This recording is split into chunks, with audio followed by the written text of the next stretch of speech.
Morning, Samara.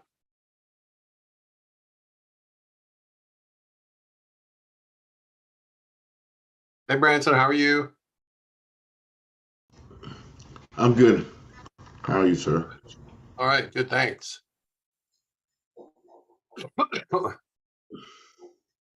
Hey, Samara, how are you today?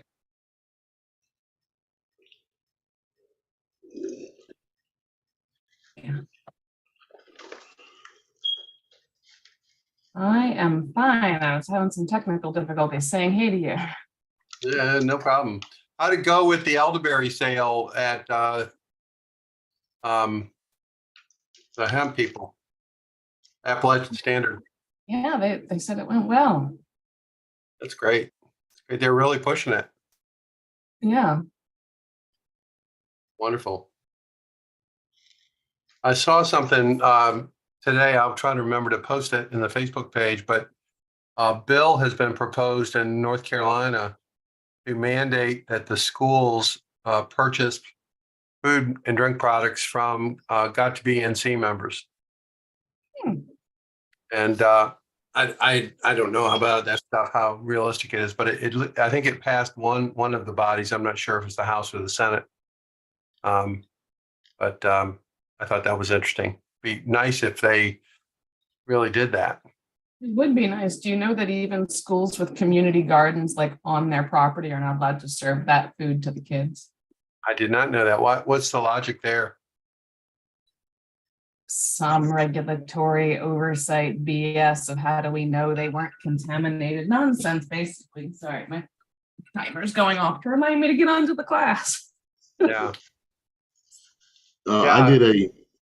Go ahead, Branson. Go ahead. I worked with ECU and the Intergenerational Center in Greenville, and they had a garden, and they would give the stuff to the community, and the kids at the facility didn't eat the fruit and vegetables that they grew.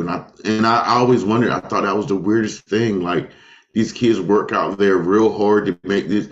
Like they had like the most beautiful collards I had ever seen in my life, and they just basically plucked them and they bagged them up and gave them away because they said then they had a part that they taught the kids how to cook there. That's what was so weird. They didn't use that food to teach the kids how to cook. So Jealous, isn't it?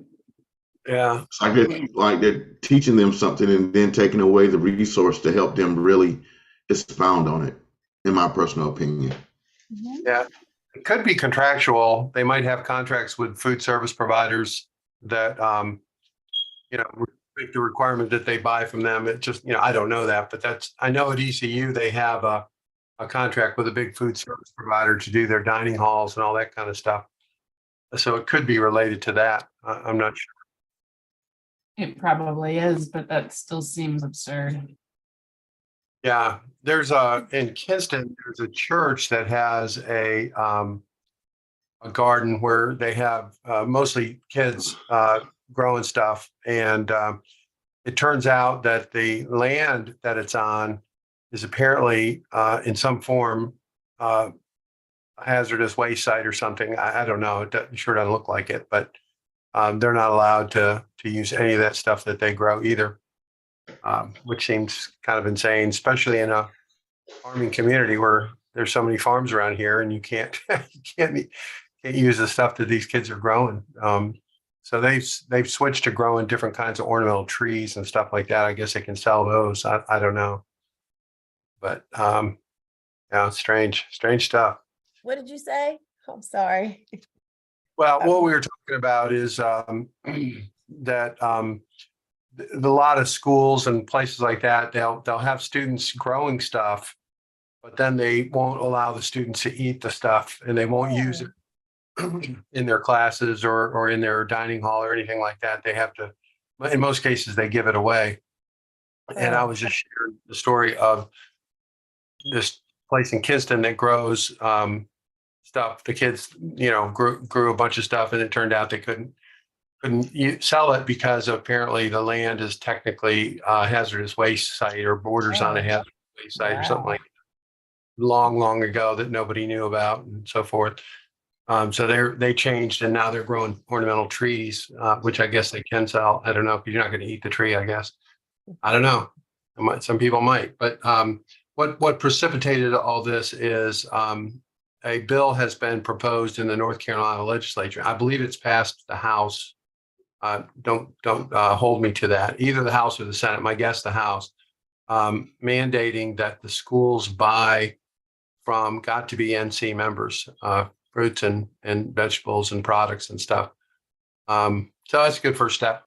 And I guess it was proposed a year or so ago, and it never made it out of committee, but they think this time it may well do that. I don't know.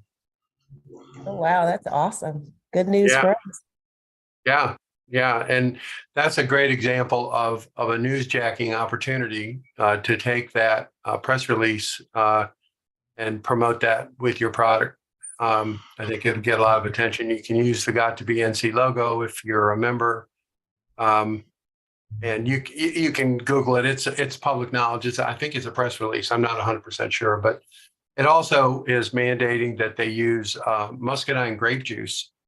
In fact, I think it might be called the Grape Bill or something like that, where they're saying that instead of just buying Welch's grape juice, they have to buy North Carolina muscadine juice as well. So that'll be interesting to see if that passes. And again, I'm not up on the politics and how that works. I can't imagine anybody being against any of that. But I've been wrong before. So, all right, well, welcome. I'm going to go ahead and get started. One of the things that you may be familiar with is particularly in the technology space, there are a number of organizations that are designed to help startups grow faster and do better. And the best known of them is Techstars, which we use a lot of Techstars material because they gave me permission to use their curriculum. And then another really big one is Y Combinator. Y Combinator is actually different than Techstars in that I believe they only have one location. I think Techstars has like 300 locations worldwide. And Y Combinator is only in Silicon Valley, and it is really hard to get invited to be part of Y Combinator. And the companies that have been through, Airbnb, there's a long list of companies that have been through it. And actually, one of the most interesting companies, what we've been talking about, the ChatGPT and all that stuff is a company called OpenAI, and it is a Y Combinator graduate. And in fact, the CEO of OpenAI is the founder of Y Combinator, Sam Altman. So I'm bringing all this up to say that there's a lot of infrastructure and process in place to help these companies scale. And part of my thinking with Accelerate Rural is to try to leverage that the learning and the guests and the stuff that they teach and apply it to folks like you all that are maybe you're not venture funded necessarily, and but you are looking to grow. And so I was able to get permission to use Y Combinator stuff. So today we're going to watch a video from a guy who was the founder of Pebble Watch, which you may or may not be familiar with. That Pebble Watch was kind of the first smartwatch. I don't know exactly what happened, why it didn't take off. I guess Apple, when they came out with their Apple Watch, kind of blew up that world of smartwatches. But this guy is going to talk about how you talk to customers, how do you talk to users, what process do you consider. So even though this is oriented towards startups, I think it applies to everybody. So let me get this going.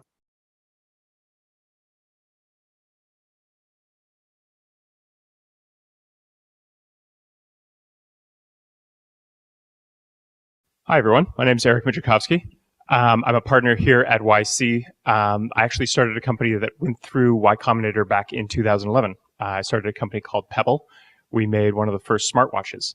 I am really excited to be here to talk about talking to users. Sorry about that. I just try to make it full screen. Because this is one of the perennial things that that you always hear about as one of the critical factors in starting a company. The best founders maintain a direct connection to their users throughout the lifespan of their entire company.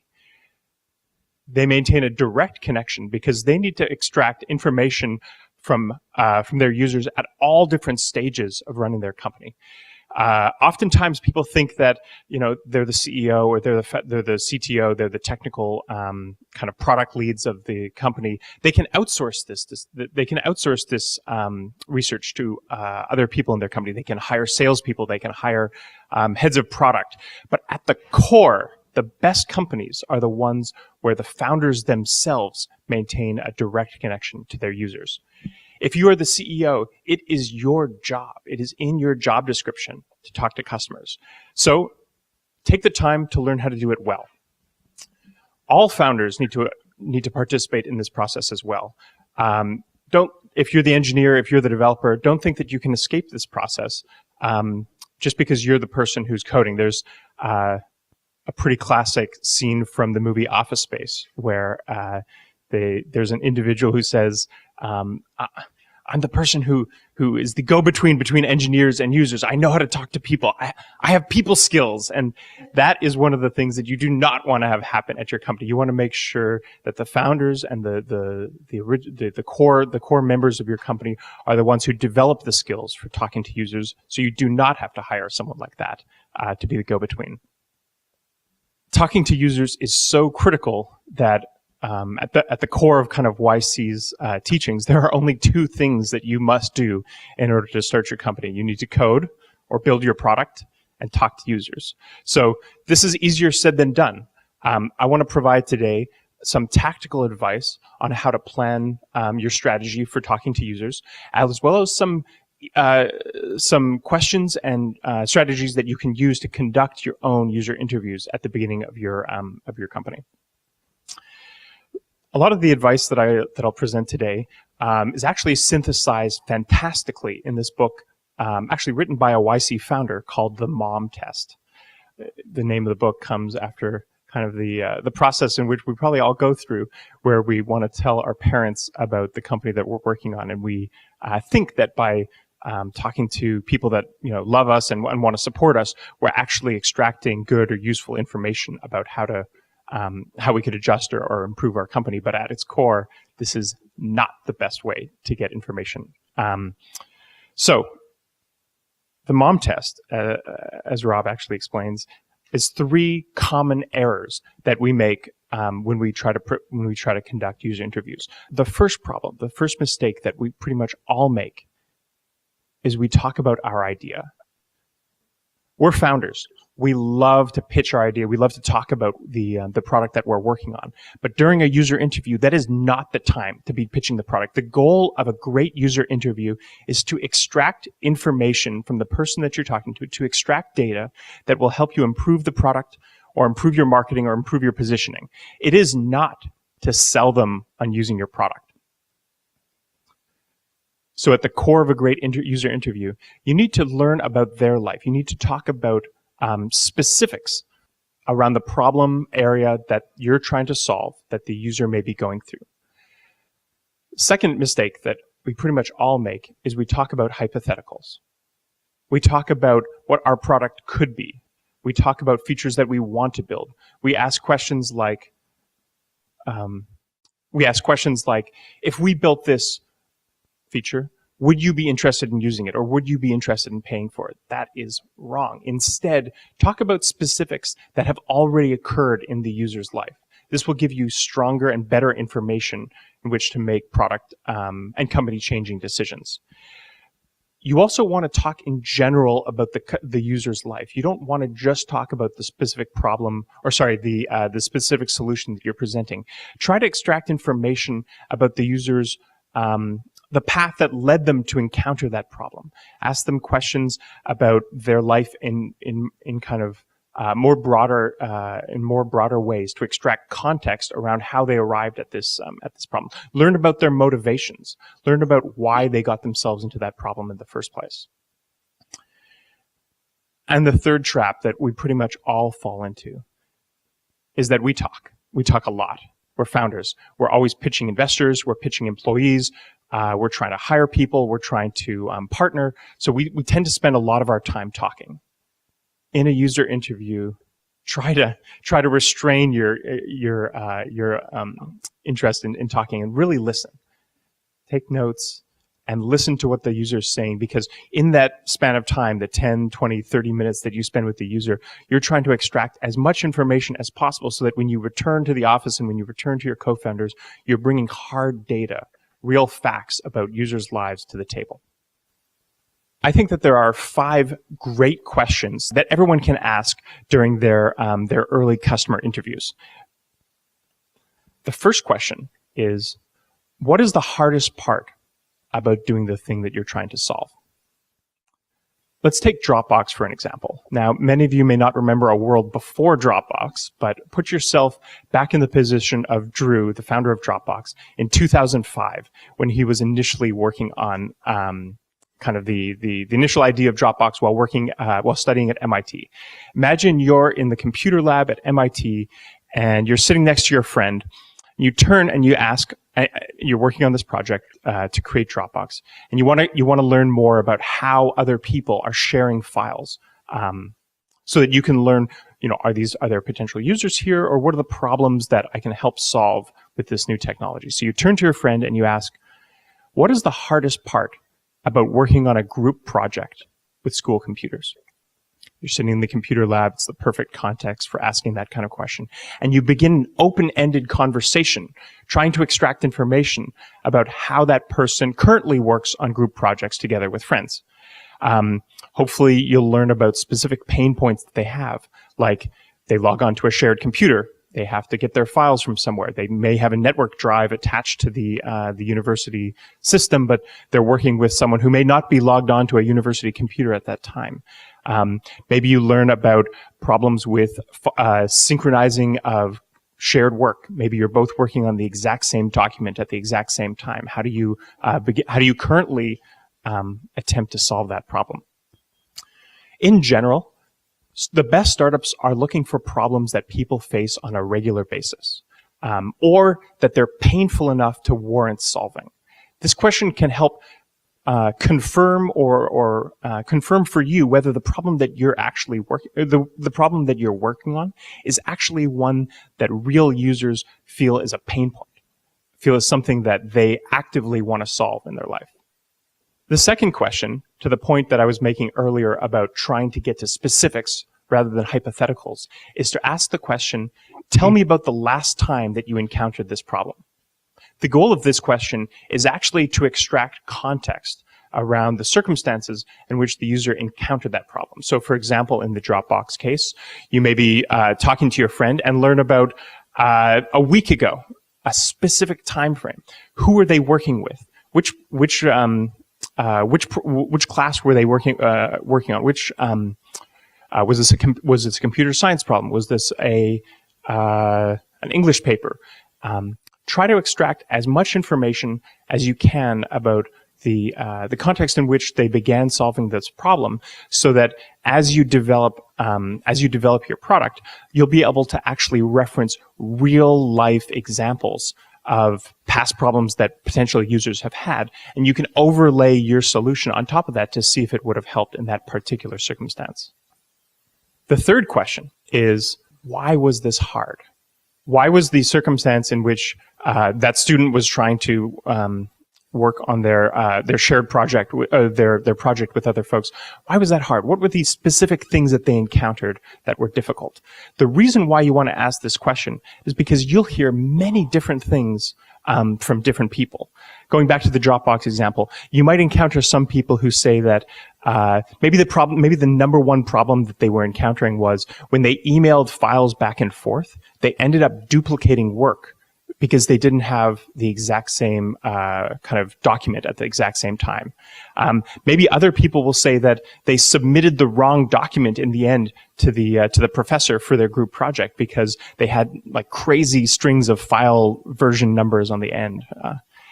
So the benefit from asking this question is not just to identify the exact problem that you may begin to solve with your solution to this problem, but you'll also begin to understand how you market your product, how you explain to new potential users the value or the benefits of your solution. In general, customers don't buy what. They don't buy the what, they buy the why. So in the Dropbox example, they may not be excited and overjoyed at saying, "Oh, I now have this kind of file syncing tool that can keep all my files in sync." But they'll buy the why. They'll say, "Well, this product will help with this exact problem that I had just 2 weeks ago when I was trying to work on a student project with some of my friends." So answers that you get from customers to this question of why was this past problem that you encountered so hard may actually inform your marketing or your sales copy as you build out the rest of your kind of product. Fourth question is, what, if anything, have you done to try to solve this problem? One of the biggest things that I've encountered while helping YC companies over the last few years is that if potential customers are not already exploring potential solutions to their problem, it's possible that the problem that you're trying to solve is not a burning enough problem for customers for them to be even interested in your better solution to this product. So this question tries to get at the root of that issue. Is the person who encounters this problem already trying to solve this?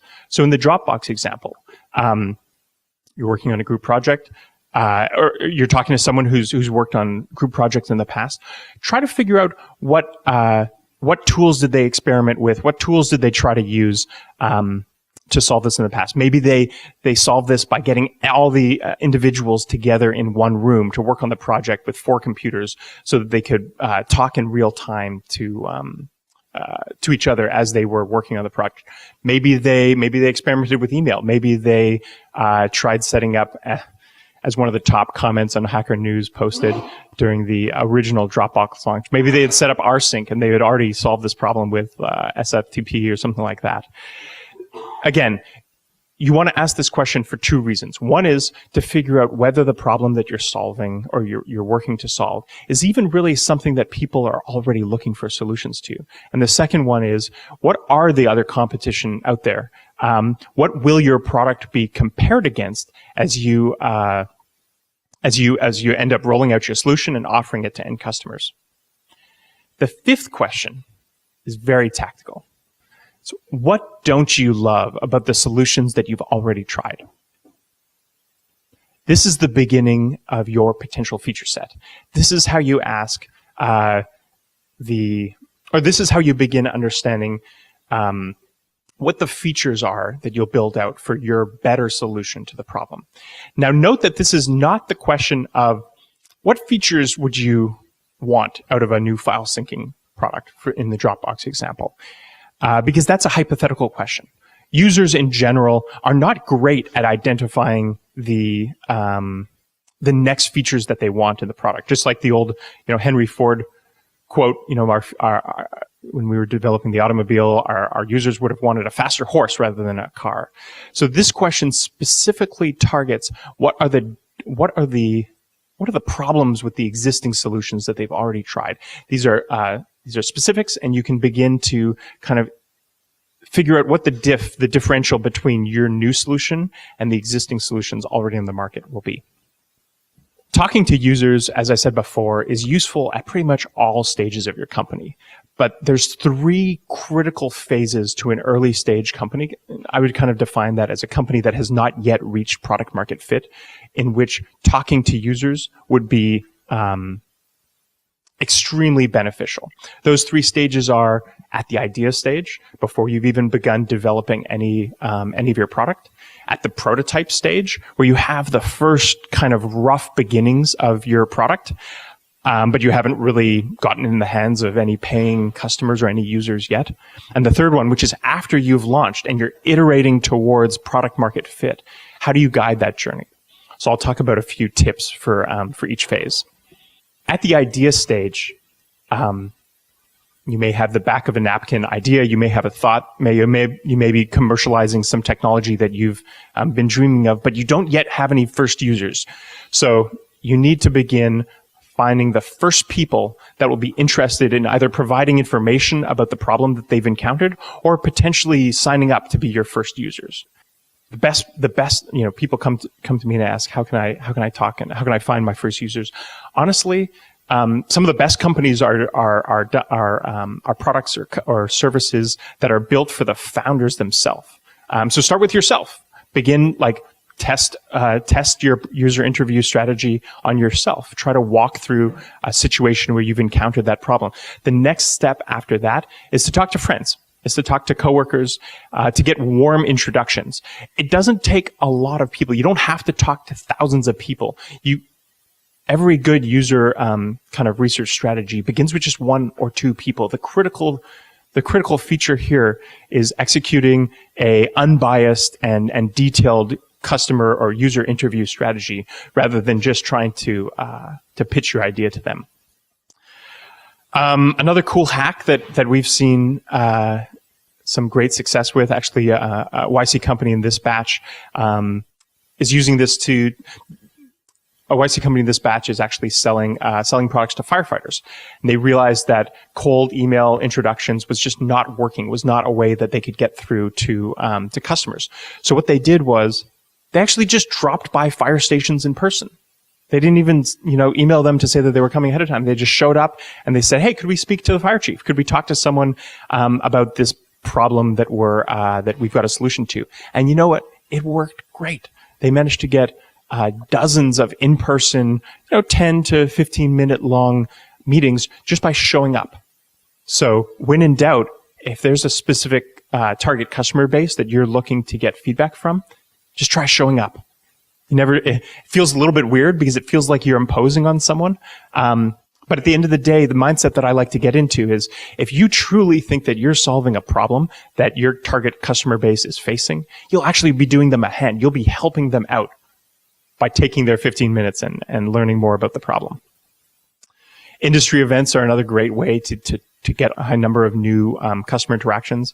I remember that when I was working on Pebble, we actually went to CES, which is this large consumer electronics show. I'm just going to take a second here. I realize some of this is not exactly in your wheelhouse, but this idea of going to conferences and events, I don't know how much thought you give to what are you going to do at one of those things, right? If you're attending as a person, or perhaps you're a speaker, I don't know if you spend any time developing materials that you might be able to hand out. It could be a flyer. It could be, hold on one second there. Okay. What is it that you would like to communicate? It could be as simple as some sort of promotional sale, or it could be, I like the idea of a short story about what you're doing and why your product solves a problem that people can identify with. And even though, the people at a conference aren't necessarily prospects, they might even be competitors. It builds your network. It builds awareness of what you're doing. When somebody sees the name of your company, they go, "Oh yeah, I met that guy, or I met that woman, so-and-so." And there's lots of opportunities for that kind of thing, even on a local basis with chambers of commerce and other things.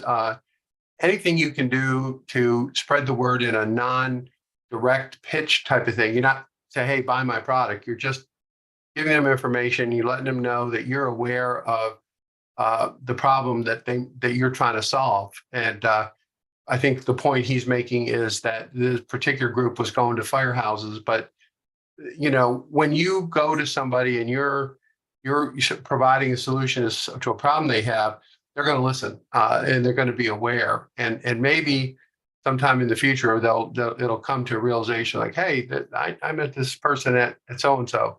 Let me check it out." So I think that's a really good tip that he's talking about. In Vegas, we didn't have a booth. We just went in guerrilla style. We just randomly started setting up meetings with potential users, and we met them in the coffee shop outside of the conference. We did that for $0 without any sort of marketing budget, just because that was where a lot of people in the industry were, and we knew that there was a high concentration of potential people that we could talk to. Some tips for this stage: take notes.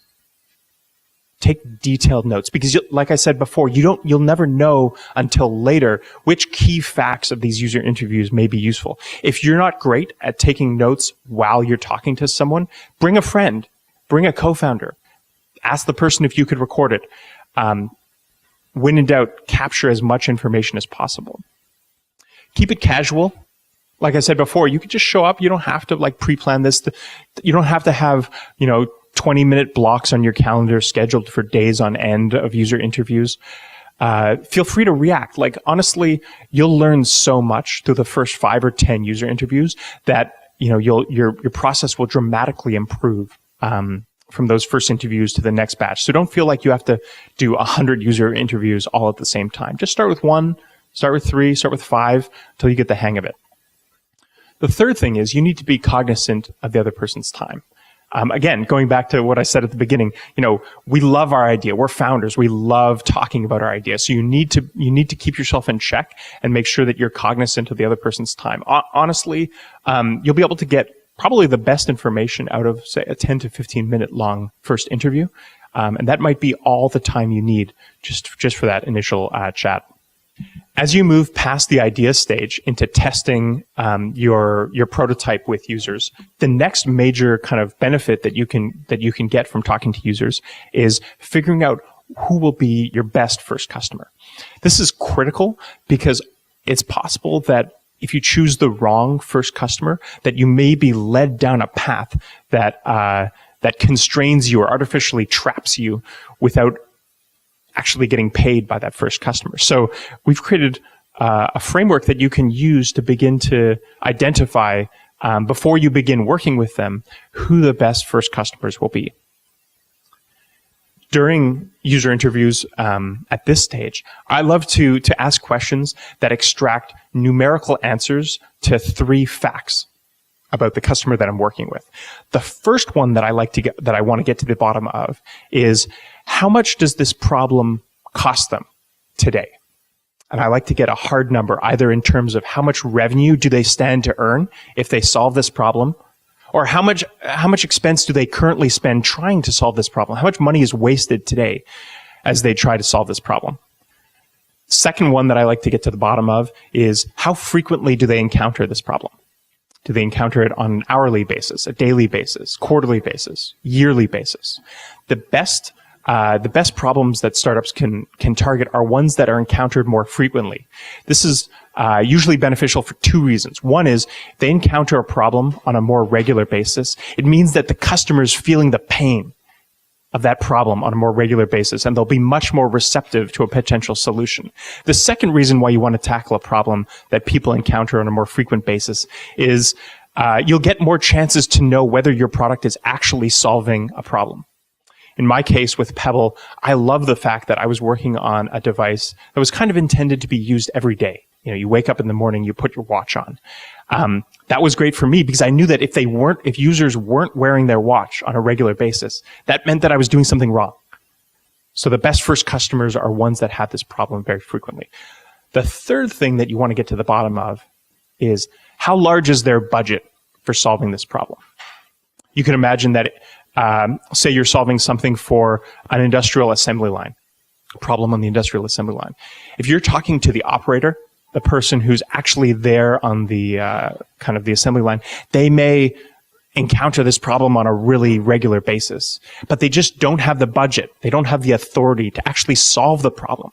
That's their boss, or that's someone above them in the office or in the headquarters. So again, as you're trying to identify the best first customers, make sure that you're asking questions about whether they actually have the ability to solve the problem, given the choice. I like to visualize answers to these 3 sets of customer questions as overlapping Venn diagrams, with the best first customer being at the center of the Venn diagram, where they have the highest kind of numerical answers to the 3 questions that I outlined. So let's take a quick example. Imagine if you're working on like a super smart blender that's designed to produce the tastiest new fruit smoothies. You talk to several users. Let's say you're talking to McDonald's, the French Laundry, and the Google Cafe. You create a spreadsheet that simply has 3 columns with the answers to the questions that you've extracted through your user interviews. This data can actually be used in prioritizing which customer you you begin to sell your product to first. So, for example, the French Laundry is an amazing restaurant up in Napa. Maybe they have an opportunity to roll out a new, extremely fancy, over-the-top smoothie with your new technology. They can extract a lot of money from each sale, but the frequency is not that high. There's just not that many customers that are interested in a fruit smoothie at the French Laundry. And you're talking to maybe the sous chef at the restaurants. So you realize that they don't really have that much money to solve this problem, even if they wanted to. The other potential customer that you're talking to is the chef at one of the Google cafes. Unfortunately for you, Google gives away their food for free to their employees. So that person doesn't actually stand to earn more money or save that much more money if they were to use your new smoothie technology in their restaurant. Granted, there are a lot of Googlers, so there probably would be a lot of smoothies made per week. But at the same time, again, they just don't have the budget to be able to really dig into this problem. So you learn through the initial customer interviews that McDonald's is actually the best potential customer, potential first customer for your product. While even though the cost of a new smoothie at McDonald's may not bring in, a large dollar amount per transaction, they have a ton of stores, and each of those stores services a ton of people. And on top of that, you happen to get a warm introduction to the chief food officer of McDonald's, which I'm not even sure they have, but that person actually controls a multi-billion-dollar budget. And if they wanted to solve this problem, they would have the authority and they would have the budget to do so. And so you put that information in your spreadsheet and you actually do a simple stack rank that just pulls the best answers to those questions up to the top. And you can use this framework for kind of pulling together all of the information that you get from various user surveys, to find the best customers. The last stage before product market fit that can benefit from user interviews is actually the process of iterating towards product market fit. Paul Graham's definition for product market fit is when you've made something that people want. Mark Andreessen also has an amazing blog post about product market fit where he describes it as when the product is just being pulled out of you, when you no longer have to push the product on customers, they're just pulling it from you. But the problem with these definitions of product market fit is that they're vague. They're also retroactive in that you have to already have product market fit in order to know that you've reached it. So they're not as useful for helping you figure out which features you can use, which features you need to build in order to iterate, in order to improve your product to get to product market fit. You may have heard of the app Superhuman, which is a super fast email client. Well, the CEO published an amazing blog post a little while ago about how he built how he was actually annoyed with this vague definition of what product market fit is and how it was a lagging indicator that didn't help him predict product market fit. It only told him whether he'd achieved it or not. He wanted to create a real-time quantitative system that would help guide his company towards product market fit. And of course, it involved talking to users. He wrote a great blog post on this. You could just Google it. Just going to touch on it, but I would highly recommend reading the entire thing because it is fantastic. But in it, he describes a process where on a weekly basis, he asks pretty much all his customers, but it doesn't even have to be your entire customer base. It could just be, 30, 40 users, a critical question. How would you feel if you could no longer use Superhuman? 3 answers: very disappointed, somewhat disappointed, not disappointed. He measured the percentage of users who answered the question, very disappointed. These are the users who most value your product. These are the users who your product has now become a key part of their life. It's kind of weaseled their way into their daily habits.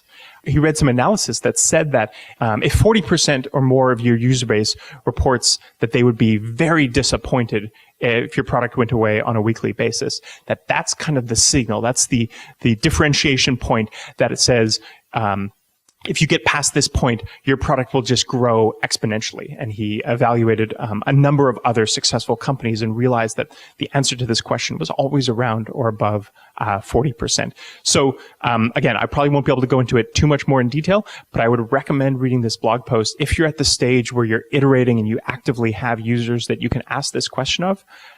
This can be an immensely useful thing for quantitatively determining whether the features that you worked on in the previous week were actually benefiting or adding to your product market fit, or potentially detracting from it as well.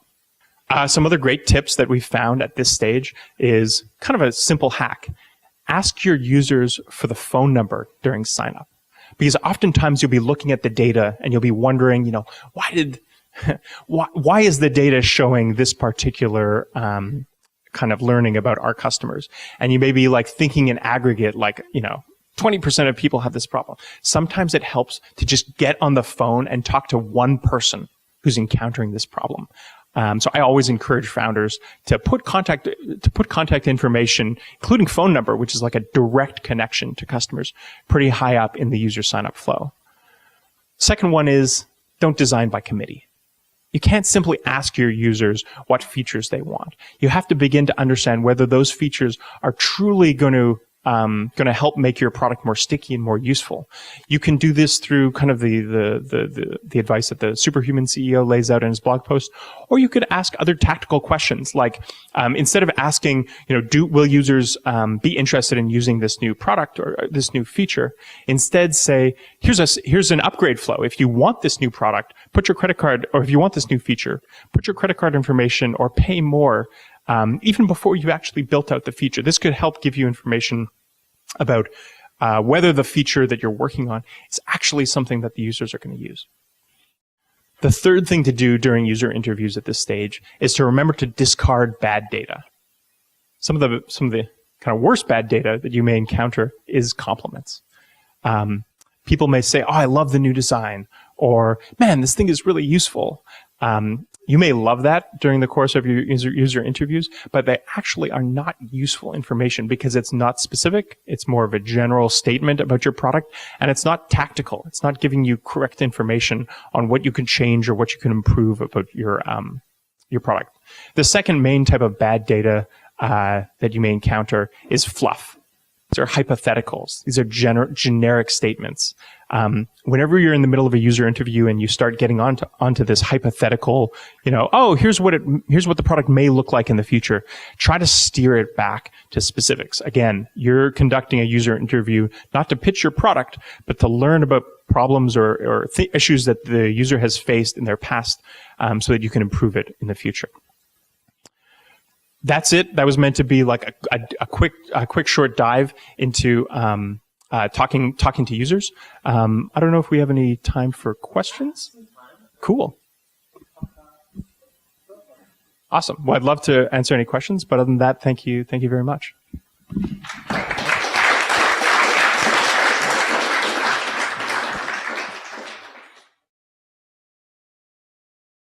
Okay, I know that was intense and fast. But hopefully there's a few little nuggets in there that you can benefit from. I love the idea of getting a phone number of somebody and calling them and talking to them. That's a great idea. I tend to focus on email, but the truth is, particularly among younger people, they never read their emails. They never open them. So depending on your target market, some sort of way to communicate. And as he said, just with one person. And I think his comments about building your product or service by committee is a bad idea. There's too many divergent reasons why, particularly if you're using customers or prospects as that committee. You're going to go around in circles, and you're going to end up maybe at the place you started without a really clear handle on what you should be doing. So that's I think that's true. All of this really leans toward the concept of finding product market fit. And product market fit is a euphemism or a phrase you'll hear a lot of. And how do you know when you have it? And a lot of people say, well, you'll know once you have it. And other people say, well, how the hell do I get it? Right. But the bottom line is, when you found your market, you will start to see velocity, sales, repeat sales, growth, those kinds of things. Then you're on the right track. And this is a stat I heard. I don't remember where I saw it. I don't even know if it's necessarily true, but they claim it takes 4 to 5 years to find product market fit in some categories. I hope that's not true, but it wouldn't surprise me that it takes longer than you might think. And it's easy, I think, to give up before you get to that point, or there's a lot of thought to giving up. But once you're in that place where you do see that kind of traction, it actually gets quite fun and quite easy, comparatively speaking. Business is never going to be easy, but worrying about where your next dollar is coming from is very stressful. And this sort of thing, this goal of finding product market fit is a really, really important concept. Anyone want any thoughts on it from you all? Lisa, tell me what you think. I don't know how it pertains to me. I mean, I talk to my customers about, how they like my product and everything. But like I said before, every time I hear someone saying, what problem do you solve, and talk to your customers, to see if you're solving their problem. Well, I would argue, I don't know your product, obviously, but I would argue that gelato is lower calorie, lower fat than ice cream. It satisfies your, desire for ice cream, but it's better for you. I mean, that's my reaction. So that's the problem that I feel you're solving Right. for people. They tell me it's the best ice cream, best gelato they ever had. So, Well, see, that's wonderful. And, I think that, that's a real problem. I mean, people love ice cream, and if they can get that enjoyment at a lower cost of calories and so forth, then to me, that's a good problem that you're solving. So that's my gut reaction without digging into the details. But that's an example of your messaging can reflect that, can say that. For those, some people don't even know what gelato is, right? I mean, right. they're just not familiar with it. So part of it is education, and part of it is aligning your product with the solution to a problem. In this case, we're talking about less calories or less fat, whatever. Right. How about you? What's your take? I loved it. And again, sometimes I get hung up and struggle on the fact of what am I solving? I give up on that. I'm not solving anything. I am living my best life and I'm enjoying it. But we try to roll out, treats that people have a connection to.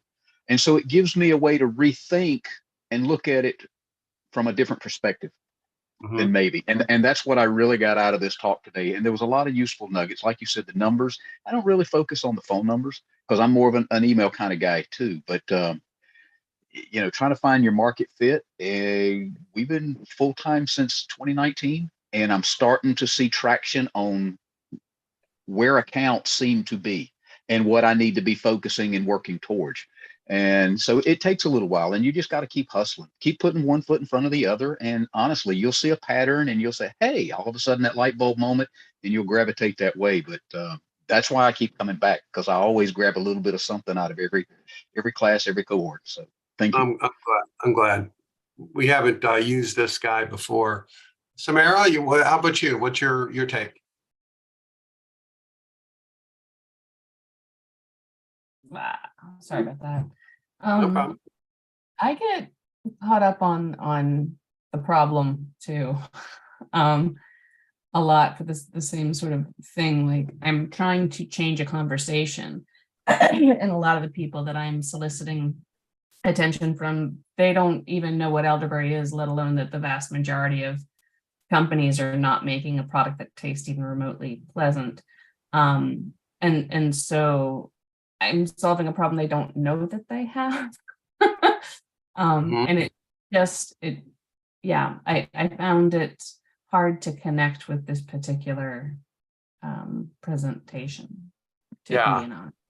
Yeah.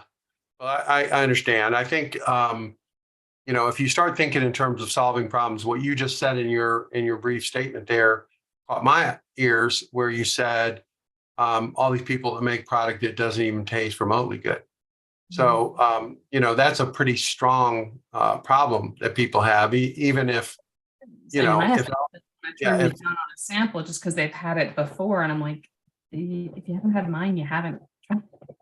Yeah, that's a great line, right? You haven't had mine, you haven't had shit, right? So I think the problem that you're solving is real. You're also struggling with product recognition, people realizing that it's a solution for something. Yes, Yeah. and because my product, I have to be careful with the way I talk about it, but I do believe in the functional food angle of elderberry.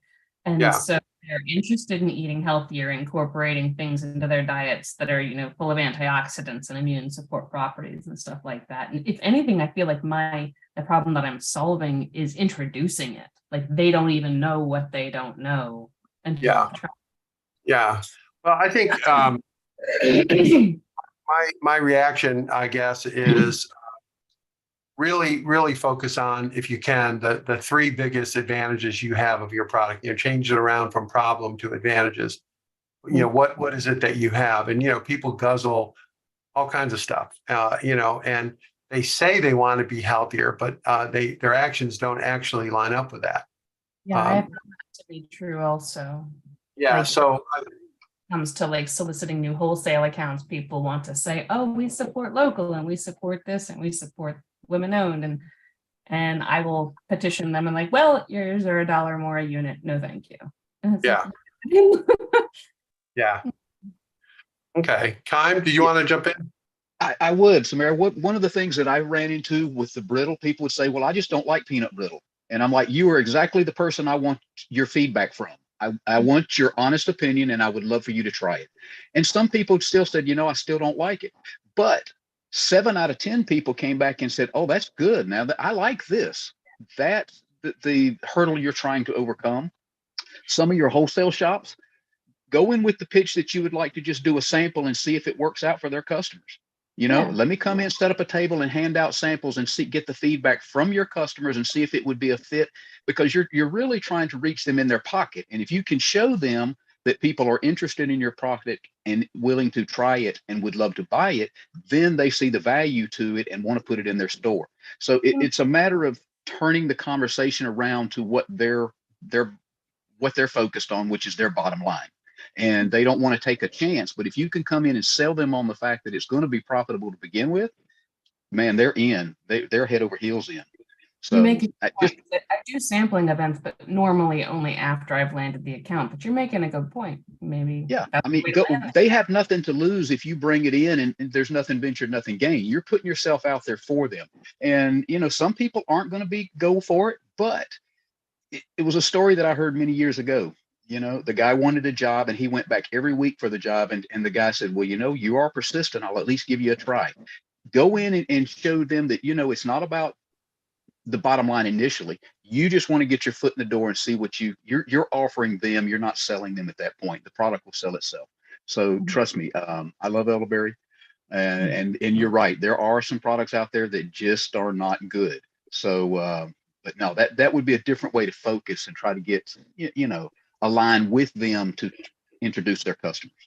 So I also wanted to throw out, Dennis, that one of my friends, a fellow entrepreneur, you were talking about doing like a quasi-focus group on camera with, try this, try that next to my competition. And she called out Crumble cookies and did that with a trial in front of a video with 10 different people trying her cookie versus Crumble cookies. And I said to her, wow, that took a lot of hits. But I don't know if I could call out by name and social tag another business and to point out that mine's better. Yeah. Well, I think this whole world of video and kind of I don't know what the word influencers, I guess. It's a new world. It didn't exist even 10 years ago, right? It just didn't happen. And so, but you do have to be comfortable. But at the same time, you also have a mission to expose people to your product, because if they don't try it, they're missing out. Yeah. I do want to ask Branson. He's wanting to speak up. Branson, what do you think? I learned over the years the best place is a lot of times is like these community functions that are with like the health systems. I've seen people out there. It was a lady, she had like it was a juice. I don't think people really liked it. I think it was elderberry at one of the functions we did, but it's music. The hospital's able to get surveys out. You're able to get surveys about what people, you're able to give out samplers, different things to bring the customer back.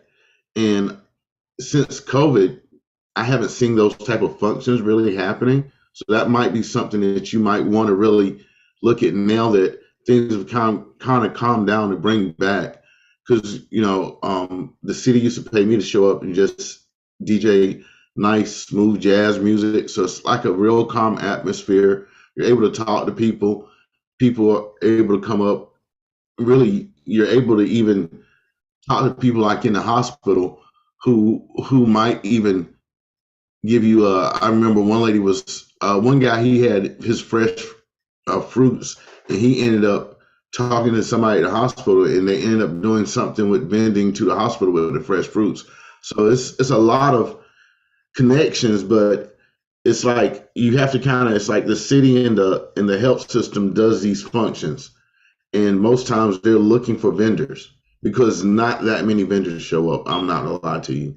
So the vendors that do show up, the last one that I did, we had about 800 people come through, and it was only for like 3 hours. So that's a lot of foot traffic in a small period of time. And if it's not a lot of booths out there, you can get a lot of information out and a lot of knowledge. And someone like Kam who has a suit, they'll remember the suit. So that you don't have things that people come out and do. You kind of now with the TikTok and the new era, you have to do stuff to shock their image so they remember it. So that's a good function to look for if you can find one in your area. Or if not, Mr. Dennis, we should put one on ourselves. Oh man, you're too ambitious for me. Yeah, that means I have to drive a long way. On my phone. I don't know. I'll support you. Farm, sir. I'm just playing. Lisa, you wanted to say something. Yes, I was going to say I love elderberry and I also love peanut brittle. But I was going to ask if anyone is participating or have ever participated in the Flavors of Carolina show. I'm going for my first one next week. So I'll be there too. That'll be my third.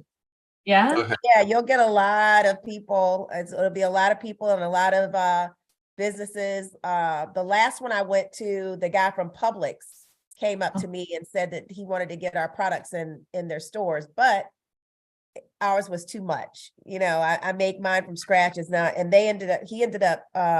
he told me that they got rid of all of their gelato companies except Talenti. Yeah, because they buy it so cheap from Talenti and it's not even good. Can I ask? I've been told by at least one person not to expect much from a first event. I've been told that until you've been there for 2 or 3 times, don't expect to get orders because people are worried about young companies not being there next week. No, that was only my second year. And he really wanted my products. He gave me his card, said, this is my direct number, but it was too much for them, and I pay a lot of money to make it. So I have to make, a profit. Right. But also the Department of Ag, they are setting up one-on-one meetings with international buyers for exporting too. So I don't know if you signed up for that.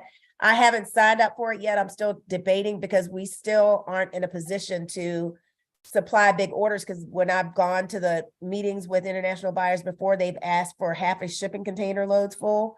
That's why we're building a bigger, like Sweden. He told me it wouldn't be worth his while unless he could get 12 pallets, which is half of a shipping container.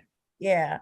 I've never even pallet to someone, let alone that's why I'm working on building a bigger factory, working with Jacksonville Onslow Economic Development. They're trying to help me build a bigger factory so we can supply, big retailers. So.